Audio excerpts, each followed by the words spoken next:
ठाण्यातील नौपाडा चरई परिसरात एकाच रात्री तब्बल 14 दुकानं फोडणाऱ्या नेपाळीमधील महंत भाने कामी आणि विष्णू रघुवा कामी या 2 जणांच्या टोळीला ठाणे गुन्हे शाखेने मोठ्या शिताफीनं बेड्या ठोकल्या।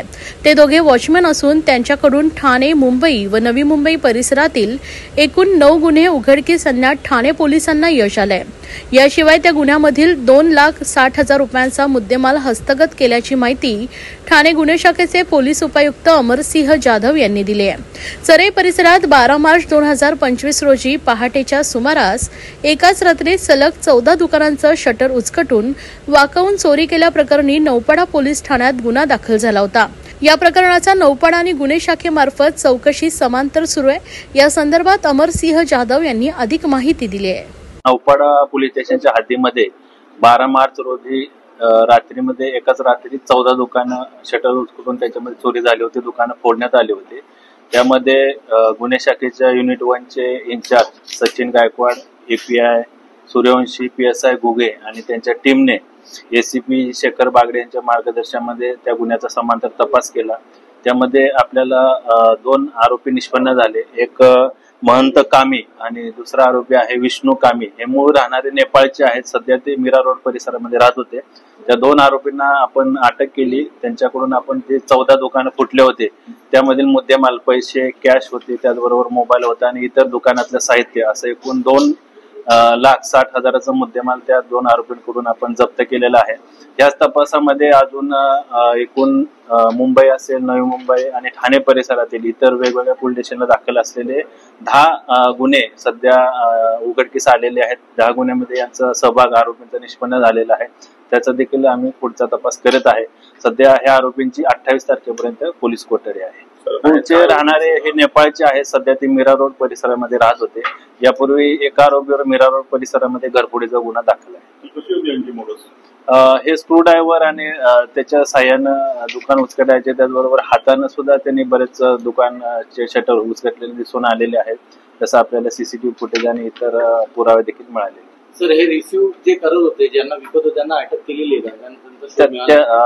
ह्यांनी जो मुद्देमाल चोरलेला आहे तो मुद्देमाल आपण तपासात हस्तगत केलेला आहे। त्याच्यामध्ये मोबाईल, कॅश आणि इतर साहित्य होतं। तो मुद्देमाल ते कोणाला विकणार होते किंवा त्याने अजून कुठं मुद्देमाल विकला आहे का त्याचा देखील आम्ही तपास करत आहोत। यापूर्वी मीरा रोडला त्यांच्यावर गुन्हा दाखल आहे घरफोडीचा, त्याचा देखील आम्ही अधिक माहिती घेत आहे।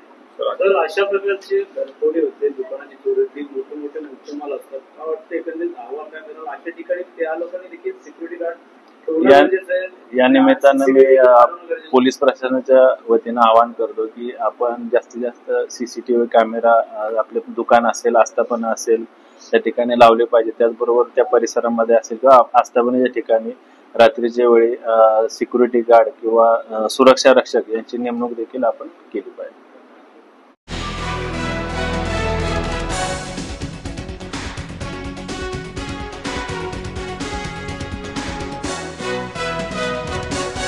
दरवर्षी ठाणे महानगरपालिकेतर्फे पावसाळ्यापूर्वी मे व जून महिन्यांमध्ये झाडांच्या धोकादायक फांद्यांची छाटणी केली जाते। मात्र पावसाळ्यात वादळी वाऱ्यामुळे व अन्य नैसर्गिक कारणांमुळे काही झाडे उन्मळून पडतात, ज्यामुळे नागरिकांच्या जीवास व मालमत्तेस धोका निर्माण होतो। या पार्श्वभूमीवर संभाव्य धोके टाळण्यासाठी यावर्षी नियोजित वेळेच्या 2 महिने आधीपासूनच म्हणजेच मार्च महिन्यापासून धोकादायक फांद्या काढण्याच्या मोहिमेची सुरुवात करण्यात आल्याची माहिती ठाणे महानगरपालिकेचे अतिरिक्त आयुक्त संदीप माळवी यांनी दिली आहे।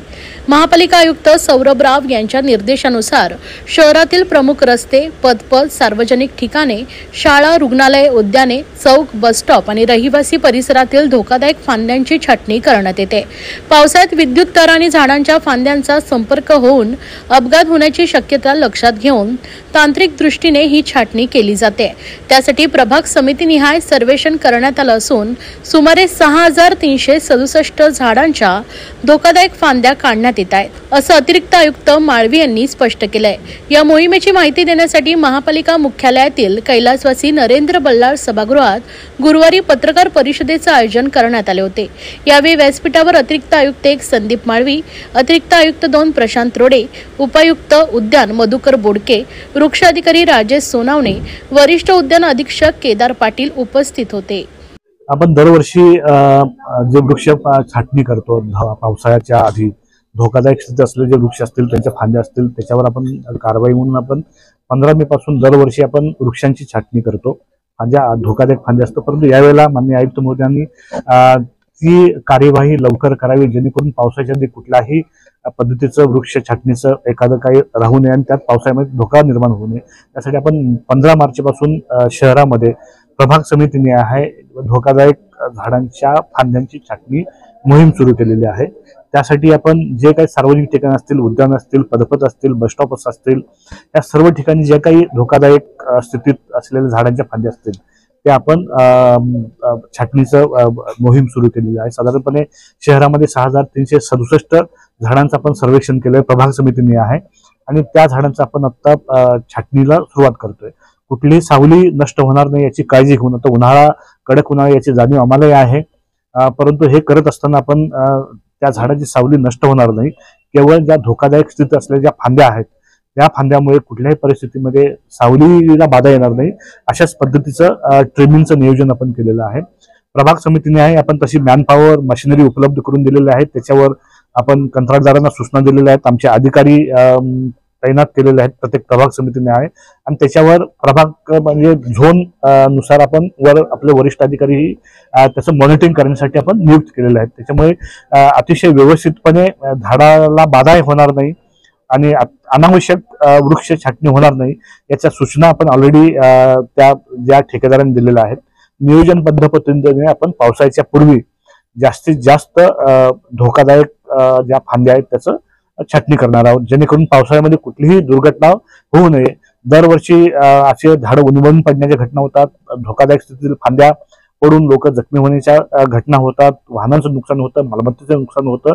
हे नुकसान टाळण्यासाठी जीवित हानी होऊ नये किंवा जीवितास धोका निर्माण होऊ नये, मालमत्तेचं नुकसान होऊ नये यासाठी आपण 2 महिने आधीच ही वृक्ष छाटणी मोहीम सुरू केलेली आहे। साधारणपणे मगाशी सांगितल्याप्रमाणे 7 लाखाच्या आसपास जास्त वृक्ष ठाण्यामध्ये आहेत, त्याच्यापैकी 6367 जे वृक्ष आहेत त्यांच्या धोकादायक फांद्या ज्या आपण छाटणार आहोत। आता नवीन ह्याच्याप्रमाणे आपण सर्व माहिती आता आपल्या संकेतस्थळावर उपलब्ध करून देण्याच्या शासनाच्या सूचना आहेत, त्याच्यामुळे हा भविष्यात हा मुद्दा तसा गैरलागूच होणार आहे। सगळी माहिती प्रत्येक विभागाची माहिती तुमच्या संकेतस्थळावर उपलब्ध राहणार आहे। साधारणपणे 1 ते 1.5 कोटीचा निधी यासाठी आपण वापरतोय, परंतु त्या निधीपेक्षा जे काही नुकसान पावसाळ्यामध्ये होतं ते अतिशय महत्वाचं आहे।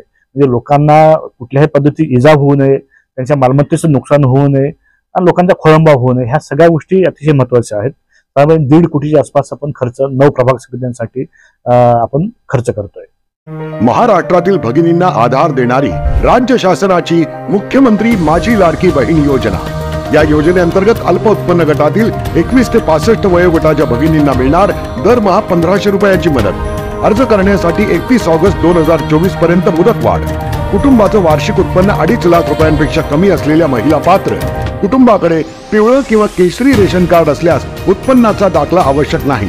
पांढरं रेशन कार्ड असेल किंवा रेशन कार्ड नसेल तर कुटुंबाचं वार्षिक उत्पन्न 2.5 लाखांपेक्षा कमी असल्याचा दाखला आवश्यक। योजनेसाठीचा ऑनलाईन अर्ज नारी शक्ती दूत ऍप वरून किंवा पोर्टलवर भरता येईल। ज्या भगिनींना ऑनलाईन अर्ज भरता येत नसेल त्यांच्यासाठी अंगणवाडी, ग्रामपंचायत, वॉर्ड ऑफिस, सेतू सुविधा केंद्रामध्ये किंवा आशाताई बचत गटाच्या CRP यांची मदत उपलब्ध। आता आपल्याला अभिमानाने म्हणता येईल सुखी आणि सुरक्षित आहे माझी लाडकी बहीण। महाराष्ट्राचे लाडके उपमुख्यमंत्री शिवसेनेचे मुख्य नेते एकनाथ शिंदे यांच्या नेतृत्वाखाली समस्या सेवा समाधान या त्रिसूत्रीवर आधारित जनसंवाद उपक्रम सुरू करण्यात आलाय। शिवसेनेचे माजी महापौर अशोक वैती व विरोधी पक्षनेते मनोज शिंदे यांच्या माध्यमातून जनसामान्यांच्या प्रश्नाचं निराकरण केलं जात आहे।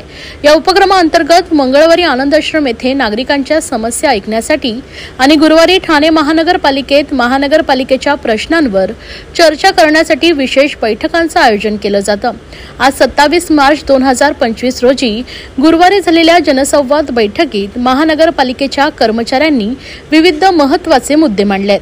थकीत वेतन, पाणी बिलाच्या तक्रारी, वारसा हक्काच्या नोकऱ्या, पदोन्नती, घंटागाडी कामगारांचे वेतन यासारख्या विषयांवर सखोल चर्चा करण्यात आली। तर यावेळी कर्मचाऱ्यांनी विशेष आभार मानलेत। महानगरपालिकेतील 34 कर्मचाऱ्यांची कायमस्वरूपीची ऑर्डर अनेक वर्षापासून मिळाली नव्हती। ही समस्या जनसंवाद मध्ये मांडण्यात आली। तातडीने उपमुख्यमंत्री एकनाथ शिंदे यांच्या माध्यमातून ही समस्या सोडवण्यात आली। 34 कर्मचाऱ्यांना कायमस्वरूपीची ऑर्डर देण्यात आली।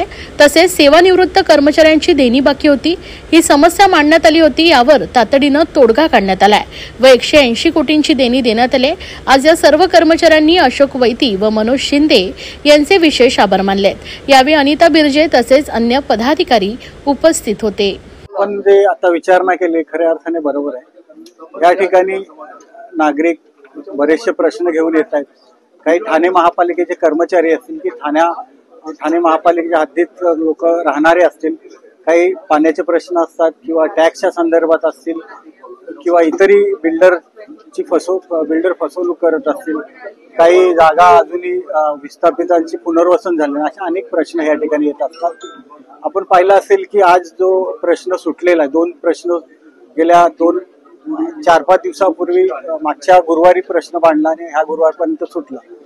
जे 34 कर्मचारी होते, अनेक दिवसापासून त्यांचे कायमस्वरूपीची ऑर्डर मिळाली नव्हती। या संदर्भात आम्ही शिंदे साहेब आपले मुख्यमंत्री शिंदे साहेब यांना सांगितलं आणि तशा प्रकारचे त्यांनी आयुक्तांना फोन केले। त्यांचा पाठपुरावा देखील आम्ही केला आणि आज पाठपुरावा केल्यानंतर त्यांना कायमस्वरूपीची ऑर्डर 2 दिवसापूर्वी मिळाली। खऱ्या अर्थाने सेवा जी आपण करतोय त्याच्यामध्ये त्यांना आनंद मिळाला, तो समाधान आहे आमचा। समस्या, सेवा आणि समाधान ह्या आपण ह्याच्याखाली काम करतोय। आणि त्यानंतर काही देणी होती महापालिकेची, जे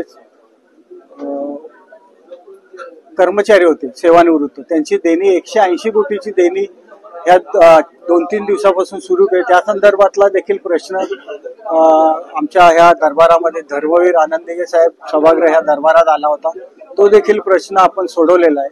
आणि त्यामध्ये देखील शिंदे साहेबांनी आयुक्तांना फोन केला होता की अशा संदर्भातल्या ज्या सेवानिवृत्त कर्मचारी आहेत त्यांचे देणी आपण लागत होतो, ती देणी लवकरात लवकर द्यावी। आणि त्यानंतर आम्हाला देखील तशा प्रकारच्या सूचना आल्या। प्रत्यक्ष कर्मचारी जे सेवानिवृत्त हे देखील येऊन भेटले आणि त्याचा पाठपुरावा आम्ही केला आणि आज त्याला यश आलं। आणि त्यांनी आपण पाहिलं असेल की आपल्याच ह्याच्यामधून आपण शूट केला असेल की त्यांच्या चेहऱ्यावर जो आनंद होता तो आनंद आपण देखील पाहिलाय। जनसंवाद यात्रेमध्ये आज आम्ही ठाणे महानगरपालिकेचे सर्व कर्मचारी उपस्थित होतो आणि आम्ही पहिल्याच जनसंवाद यात्रेमध्ये प्रश्न मांडला की आमची थकबाकी, ग्रॅज्युटी वगैरे 16 ते 22 मधल्या कर्मचाऱ्यांना अद्याप दिली नव्हती, म्हणून आम्ही आमचं गाऱ्हाणे मांडले आणि त्याचा माजी महापौर वैती साहेब, मनोज शिंदे साहेब यांनी त्याचा चांगल्या प्रकारे पाठपुरावा करून आम्हाला 8 दिवसामध्ये ग्रॅज्युटीची दुसऱ्या हप्त्याची 20% रक्कम प्राप्त झालेली आहे। तसेच विशेष आनंदाची बाब म्हणजे आम्हाला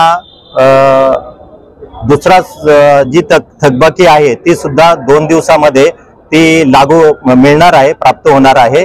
आणि एक गुढीपाडव्याच्या निमित्ताने आम्हाला नवीन वर्षाची चांगली सुरुवात झालेली आहे। आमचे अनेक 67-68 वर्षाचे सहकारी मित्र आहे, अनेक त्यांना प्रॉब्लेम्स आहेत आणि त्यांच्या हक्काची रक्कम मिळत नव्हती, परंतु आज या संवाद यात्रेमुळे आम्हाला चांगल्या प्रकारे न्याय मिळालेला आहे आणि आमच्या हक्काची रक्कम मिळालेली आहे। याचा खूप सर्व कर्मचाऱ्यांना आनंद आहे। धन्यवाद।